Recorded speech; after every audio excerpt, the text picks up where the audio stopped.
My grandfather was telling me how to cook a carp on a cedar shake. He says you put it on the shake, you put, butter and all the sauces on it, and then you put all that salsa and everything he could think of on it. Then he put the shake in the fire for just a little bit, get it pretty hot. And the next thing he did, he tossed the carp off the plate, off the cedar shake, and he threw it in the fire. Then he took the cedar shake, and put it in his plate, got his knife and fork, and went into the tent. He came out of his tent, washed his plate, washed his knife and fork, and then he had a cedar shake toothpick in his mouth. He says that's the best way to cook a carp. It's the only way you can get a good flavor. He had eaten the shake. Darren, you remember when you were a teenager, we called you Blister? You know why we called you Blister? Well, a blister is what shows up when all the work is done.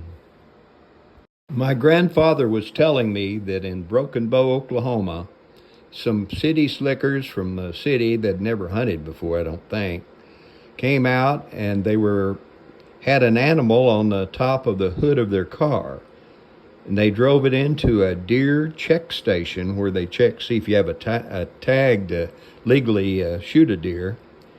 And the animal was still alive, but it wasn't a deer. It was a mule. The residents of Broken Bow, Oklahoma became very alarmed when they heard about this, so they started taking precautions to make sure no one accidentally shot one of their animals. Darren, you asked me why I was so tired on Christmas Day. Well, when the grandkids left, I had to get on the roof and shovel off all that poop the reindeer left when Santa departed the night before. Darren, I do agree. We do take a lot of things that are dangerous in a light-hearted way. Darren, did I ever tell you that story my grandfather told me about the time they were out seining in the river, and they were in pretty deep water, and they seined up this strange animal. It ran onto shore, and then it went in a hole, and there was a black bear on the shore they'd been watching a while, and that black bear went over to where that hole was, and that animal ran up that tree and got in a hole in the tree. Well, the bear, it was curious, so it started to climb the tree for a second. That animal jumped out of that hole and started chasing that bear down to get him back. He was still near that tree, but he chased him back away from the tree. And that bear was scared and ran off. I asked him, I said, what kind of animal was it? He said, well, that animal ran into the river, grabbed a fish, and flew off, and they never figured out what it was. This video is tripod. I looked up pod in the dinosaur thing. It says it means foot. So means 3 foot. So, I can figure out this episode's about a extinct dinosaur with 3 legs that can lift a lot of weight. You've been telling me times have been hard, Darren.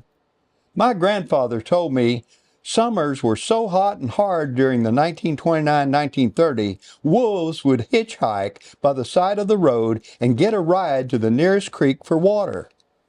It got so bad, wolves could not make a living in the woods. They would make cardboard signs that said, "Work for food." My grandfather met one of the wolves that misspelled the word food. He spelled it with only one O, fod. Fod made no sense, so my grandfather had to give him a dictionary. He found out later a farmer hired the wolf to build a chicken coop. My granddad knew the farmer and went over to see how the wolf was doing. The farmer said he had to let the wolf go. Why, Granddad asked, did he do a bad job? No, the farmer told him, he was great. Except he took breaks. Because of the heat, the wolf would drink a lot of water and would run to the only tree in a distant field to do his duties. Did you let him go because he made a mess? My grandfather asked. No, he was quite neat, even took a shovel with him. He let him go because he was gone 15 or 20 minutes every hour. Times were so bad, the farmer just could not afford the breaks. Yeah, I remember times have been hard, Darren.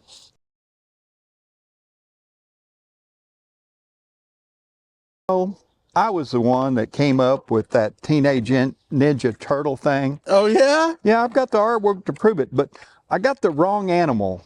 It was Teenage Mutant Rabbit, and I don't know why. And then I got with Teenage Mutant Chicken. You don't think that'll just take off? Well, I think they knew about that. I did the artwork on that, and they changed it to Teenage Mutant Ninja Turtle, well, and it all became about a the hit. animal, I guess. Yeah. Intelligent. And you know, a lot of people haven't seen real true pictures of rabbit hunters. Yeah? I've got some artwork on rabbit hunters that I'll just show it to you here a little bit. And while we're at it, did I mention that deer were real intelligent in Oklahoma? No? Yeah, I found some of my old artwork on the deer. You know, I labeled it at the bottom there, deer hunter. So Deer hunter, so yeah, so you'd know what it was. And a lot of people aren't aware of how intelligent Oklahoma deer are.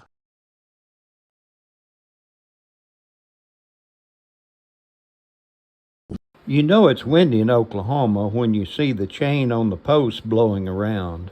I dropped my microphone, but the chickens found it, so they were very kind to explain where it was. Hope you can hear me and everything. Workers should be able to work around all kinds of animals and in any condition. Aliens have been known to overdo and overbuild things, so I don't know if that worked real well or not. Folks, don't think we've left y'all alone. We've got another episode coming in, so stay tuned and we'll get the finish of this trailer.